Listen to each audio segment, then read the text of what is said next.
I've been working as a school dietitian for about a year and a half now, and I want to share the best and worst parts of my job. Starting with the worst, because I want to end on a high note.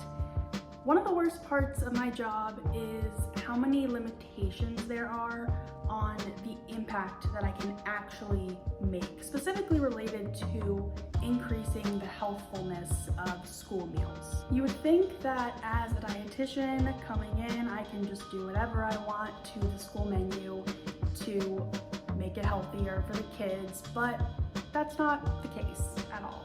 The schools that I work for actually participate in the school breakfast program and the National School Lunch program, both of which are federally funded programs. And because they're federally funded, that means that we have to follow all of the rules set forth by the USDA. And there are a lot. There are food component requirements, which are sort of similar to food groups, and then there's also nutrient requirements, so things like calories, saturated fat, sodium. These are all things that we have to look at and be wary of when we are making the menu. Now you might think, well, aren't these rules supposed to make the menus healthier?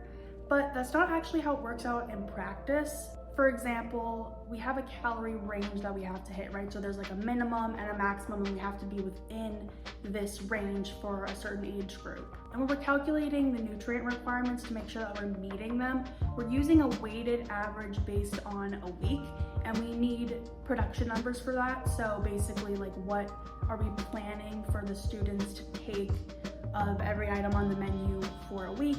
And then we put it in a system. It will generate all of the nutrient information for us, and we need to be within that calorie range. Now, interestingly, one of the most common issues is that calories are too low. And remember, we have to be within that range, so we can't be too high, but we also can't be too low. And so one of the ways that we fix this is by adding something to the menu that is higher in calories, or increasing the number of planned numbers of that item that we think the kids are going to take. And so one example of that would be chocolate milk.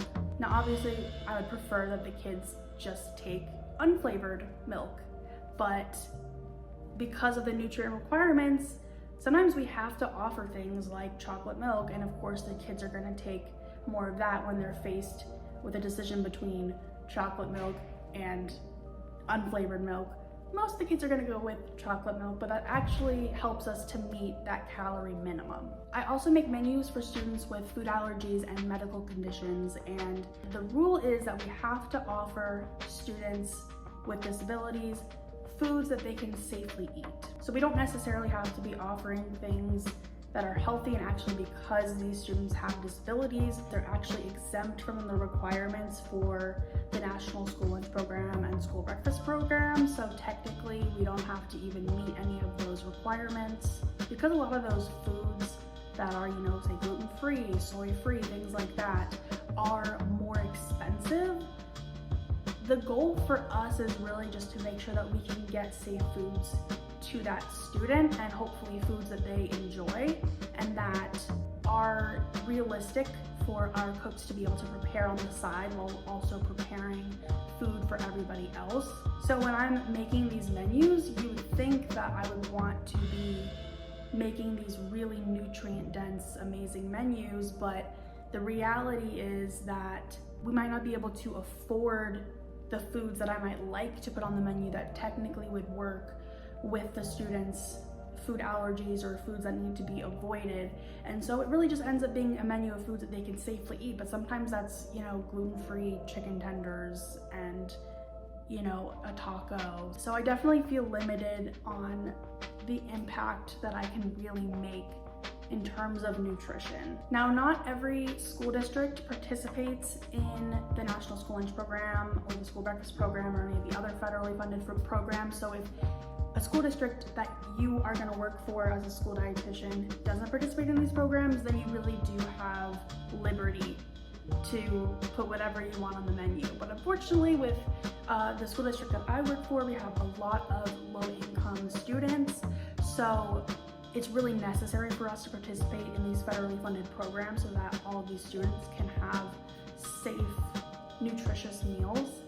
And because of all of those rules, it just makes it really hard to actually do that. Another difficult aspect of my job is that I have two bosses and they don't like to communicate with each other, so I'm the middleman in the situation. In my particular situation, both of my bosses are just very different people. Like, they just operate very differently, and so they oftentimes will disagree and they can get upset by what the other person said, and I sort of have to be the messenger with that. And I think that I'm a pretty good communicator, but you know, things can be taken the wrong way. I can misinterpret things sometimes, and so there can be miscommunication. So it's just kind of an awkward place to be in. Things also move a lot slower because of this, because instead of just, you know, everybody talking directly to the person that they want to talk to, they expect me to, you know, relay the message and then hear what the other person has to say and then relay that message back. So everything takes a little bit longer. In addition to that, I probably should specify that one of my bosses is fully work from home, so I really only talk to her via email and phone and video chat. And then my other boss is actually in person in the office with me every day. So it's not like they're just avoiding each other physically, it's more of like via email or video chat, they choose not to communicate with each other and they want me to do it for them. I don't know if this is how it would be with every school dietitian job. I do work for Walz K-12, which is a contract food service company, so I'm assuming if you were to work for a contract food service company, you might have something similar. But anyway, definitely don't enjoy that part of my job. Another aspect of my job that is not my favorite is that I get minimal face-to-face time with the kids that I'm actually serving. So most of my time is actually spent at a desk behind a computer, and I'm not interacting with the kids that I'm helping. The nutrition education that I do, I try to do once a month at least, but a lot of times I really only have time for once a month, which sounds like that's not a lot. And I guess it's not, but I'm just so busy with everything else that I'm doing that I really don't have the time to put into an event, more than one event in a month. I have a lot of responsibilities that I have to prioritize, and nutrition education is definitely a priority, and that is why I make sure that I am doing it at least once a month. But I really would love if it was a bigger part of my job. So I would say probably currently nutrition education is maybe like 10% of my job, like 10% of my time in my job is spent like preparing for giving a nutrition lesson and then actually giving that lesson. But I would love if it was more like 50%. Another aspect of my job that is at the bottom of the list is that I am really given minimal guidance with what to do on certain things that I was never taught, but I'm expected to know these things and to be good at these things. So for example, in school, in my training as a dietitian and my internships, nobody really went in depth with allergies. So obviously I knew what the big 9 allergens were, I knew what celiac disease was, and you need to avoid gluten with that and things like that. But nobody ever really specifically taught me how to read a label for allergens or how to write a menu for a student with allergies or medical conditions, because with dietetics, like most of what we are taught to do, and this is because this is the majority of jobs out there, is working in a clinical setting, so like a hospital, a nursing home, places like that. And in those places, you would not be in charge of allergies or like writing a menu, right? So you would probably want to ask the patient if they have any food allergies or medical conditions that would impact the way that they eat. But then once that's in the system, it probably, you know, from what I've heard in a lot of places, it like filters it out. And then, you know, in the kitchen, they'll just see like, oh, this person can't get this. They can only get these options because of their allergies and other restrictions that they might have. So you're really not doing that work. But then fast forward to becoming a registered dietitian, and taking on a school dietitian position and you're just expected to know all of this stuff. So obviously I had the skills to learn it, and I did learn it very quickly, and I had people checking my work and things like that so that no mistakes would be made. Even to this day, I still will have people check my work just because I'm a human. So even though I feel like I really got it now, like I know what I'm doing, I still can make a mistake. But obviously with allergies, you do not want to make a mistake because it could cost somebody their life, and that is just a horrible guilt to hold. Another example is teaching. Like in this position, I'm expected to do nutrition education, right? And like present lessons to the kids and help them learn about how to eat a more balanced diet, and specifically educating them on fresh fruits and vegetables. But I'm in a K-12 environment, so, you know, the way that I would teach a kindergartner who is, 5 years old, is totally different from the way that I would teach a senior in high school who is potentially 18.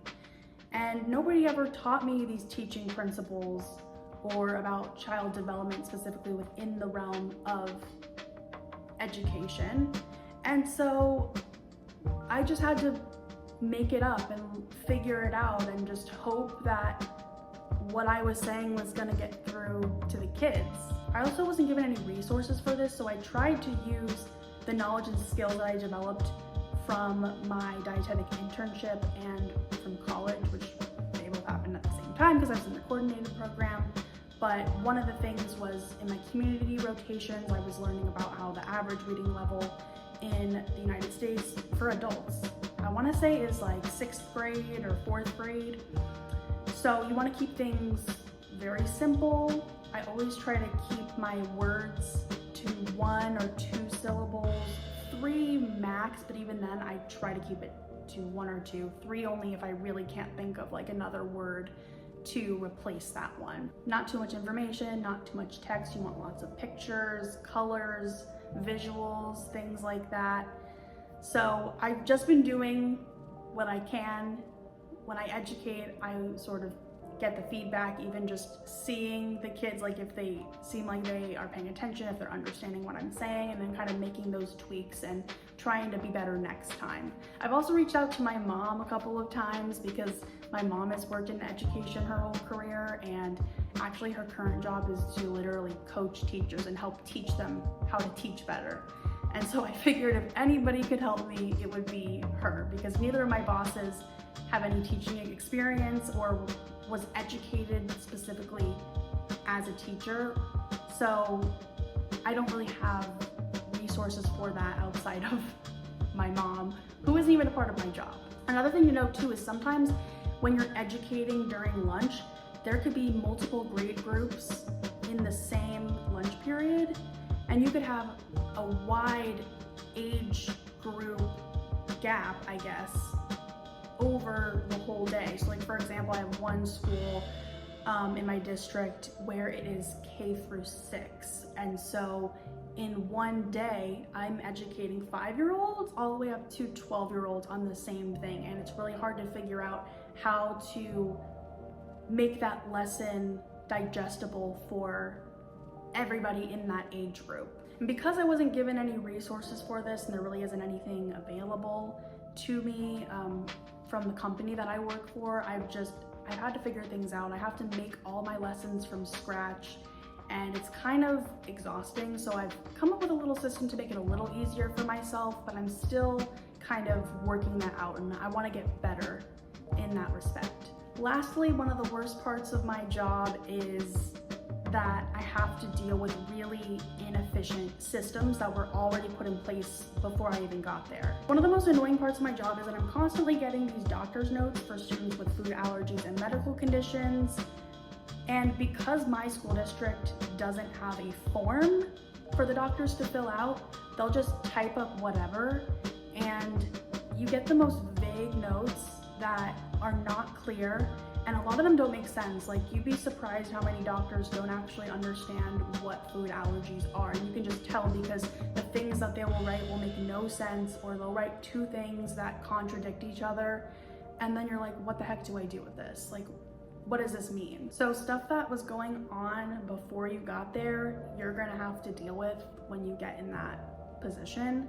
And it can be really frustrating and make things way more difficult for you than they need to be. So that's definitely something that I am working on. For example, we implemented an allergy removal form. So this isn't for adding allergies to our system, this is just for removing.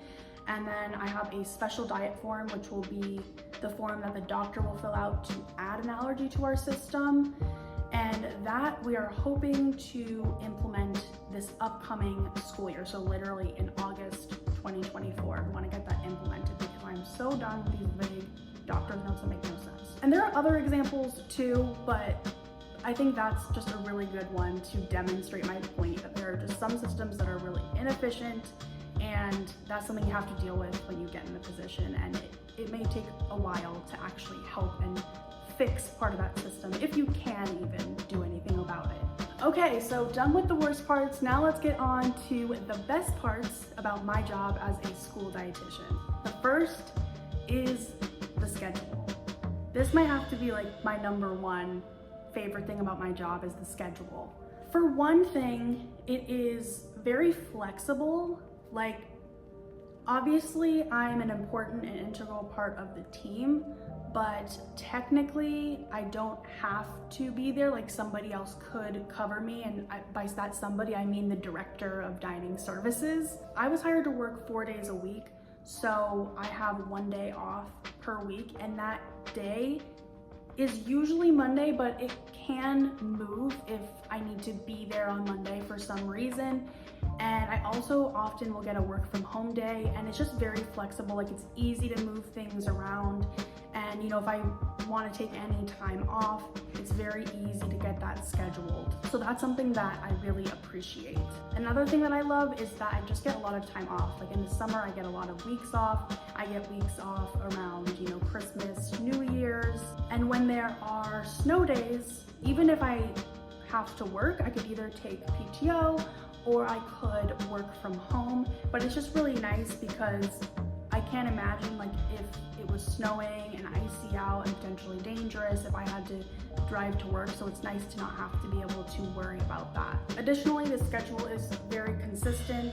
Obviously I want to be at work when school is in session, so I'm there like when the sun is up, and then I get to go home. It doesn't really change. Every once in a while there might be an event that I'm going to facilitate that is later in the day, like at night even, potentially, but that's pretty few and far between. I also don't have to worry about working on the weekends. I work a weekend maybe like 2 or 3 times a year, so it's really not bad at all. Another thing that I love about my job is all of the leadership opportunities that I get. Being able to give the nutrition lessons to the students, being able to give trainings, food allergy trainings and safety trainings and things like that, nutrition trainings to staff members either at my district or another school district. So I'm actually in a manager position as a dietitian, and I get questions from the school nurses and especially, of course, the kitchen staff asking about allergies and things like that. And even directors in other school districts in Pennsylvania will ask me questions, and it's just really nice to be able to be a resource for people, to be able to take on that extra responsibility and be able to help people. And I'm really grateful that I get to do this on the regular, because that wouldn't necessarily be the case everywhere, and it is in my position. Another part of my job that I really enjoy is all of the face-to-face time that I get with the kids. Through doing a variety of things in my dietetic internship, what I found was that the most fulfilling experience for me was face-to-face time with people, actually educating them. And I do get that in my position when I am giving the nutrition lessons to the students, or if I'm there promoting a special menu item, sometimes both at the same time. I really enjoy getting to see the kids and getting to interact with them. That's where I really feel like I have the most impact and where I feel the most fulfilled. So even though that is a small part of my job, I do enjoy the time that I get to do that. Another great part of my job is the travel opportunities that I receive. I really like that I'm not always in one place. For one thing, I work for a school district and we have many schools in this district, so I sometimes will travel to the different schools and, be helpful to the kitchen staff or, present an event or whatever it might be. We do have a lot of schools in my district, and so I will travel to different schools within my district and get to talk to the kitchen staff and provide any help that they need. I might be putting on an event and talking with the kids. There's lots of things that I might be doing, and so I like that I get to get out of my office and go to different places, and my environment is not always the same. I also help other school districts in Pennsylvania, and so sometimes I will travel potentially 3 hours one way to go to another school district, and it's really cool to be able to see how things work somewhere else and to be able to provide whatever help that I can to another district. The last best part of my job is that I get to go above and beyond and do the things that other people didn't have the time to do before I got there, and they still don't have the time to do. For example, when we're short-staffed and the director and the assistant director are just absolutely slammed, there's not enough time to put on nutrition events. That's something that I get to do. There's not enough time to be regularly posting on social media about our events and about our menu specials and any special days and themed days for our menus or school lunch hero day, things like that. And with me on the team, I have the time to do that, to make sure that pictures get taken, to write the captions, and then send them over to the director to get posted. So that's something that is really great, that I feel really happy that I'm able to do, that I get to do some marketing with the social media, with creating the newsletters. That was also something that there was not time for. Obviously doing the nutrition outreach, which as I mentioned, or maybe I didn't, but it's my favorite part of my job. And also, as I mentioned earlier, making those inefficient systems a little bit more efficient. It takes time, but I really do enjoy that. I really love organizing, so one thing that I've been able to do is organize physical documents in the office and also electronically, like our shared drive, our folder with all of our stuff in it. Tons of folders, tons of documents in these folders, subfolders, all that stuff, and I've got to help with that and just make things so much easier to find. Even though I would have preferred that the system was just already efficient when I came in, it's nice to know that I helped. And it's nice to know that I didn't just help myself, but I helped everybody else, and that is going to make an impact after me as well. So those were the best and worst parts of my job as a school dietitian. I hope that you found this interesting, educational, helpful. If you have any questions, feel free to leave them in the comments below. You can also DM me on Instagram. Not that great at getting back to DMs, but I will eventually see it and get back to you. With that said, thank you so much for watching this video, and I hope to see you in the next one.